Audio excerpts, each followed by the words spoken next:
الله الرحمن الرحيم الذين آتيناهم الكتاب يعرفونه كما يعرفون أبناءهم وإن فريقا منهم ليكتمون الحق وهم يعلمون الحق من ربك فلا تكونن من الممترين ولكل وجهة هو موليها فاستبقوا الخيرات أينما تكونوا يأت بكم الله جميعا إن الله على كل شيء قدير ومن حيث خرجت فول وجهك شطر المسجد الحرام وإنه للحق من ربك وما الله بغافل عما تعملون ومن حيث خرجت فول وجهك شطر المسجد الحرام وحيث ما كنتم فولوا وجوهكم شطره لئلا يكون للناس عليكم حجة إلا الذين ظلموا منهم فلا تخشوهم واخشوني وليتم نعمتي عليكم ولعلكم تهتدون كما أرسلنا فيكم رسولا منكم يتلو عليكم آياتنا ويزكيكم ويعلمكم الكتاب والحكمة ويعلمكم ما لم تكونوا تعلمون فاذكروني أذكركم فاشكروا لي ولا تكفرون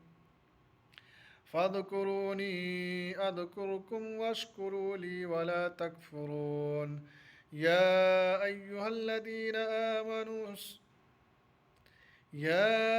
أيها الذين آمنوا استعينوا بالصبر والصلاة إن الله مع الصابرين ولا تقولوا لمن يقتل في سبيل الله أموات بل أحياء ولكن لا تشعرون ولنبلونكم بشيء من الخوف والجوع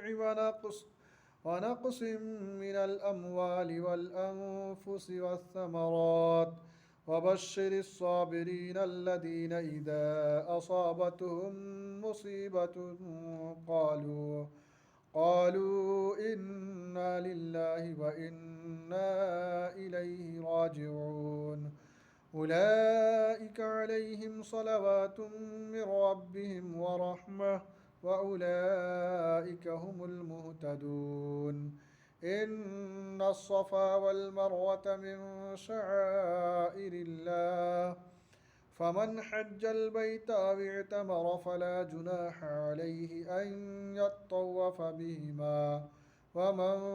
تطوع خيرا فإن الله شاكر عليم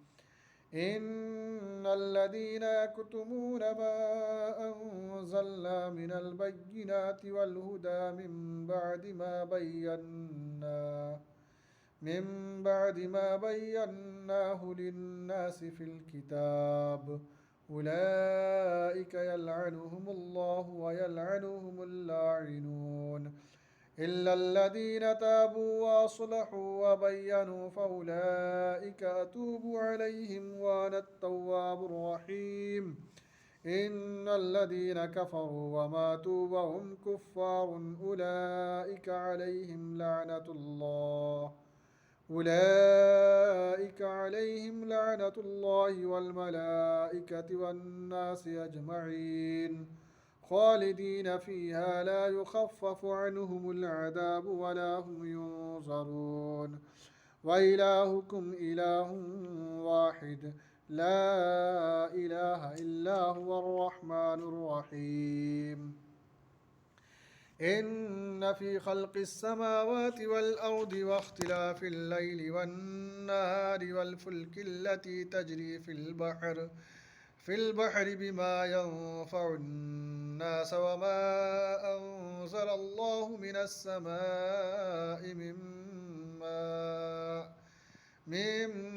ماء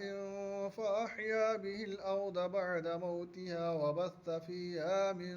كل دابة من كل دابة وتصريف الرياح والسحاب المسخر بين السماء والأرض لآيات لقوم يعقلون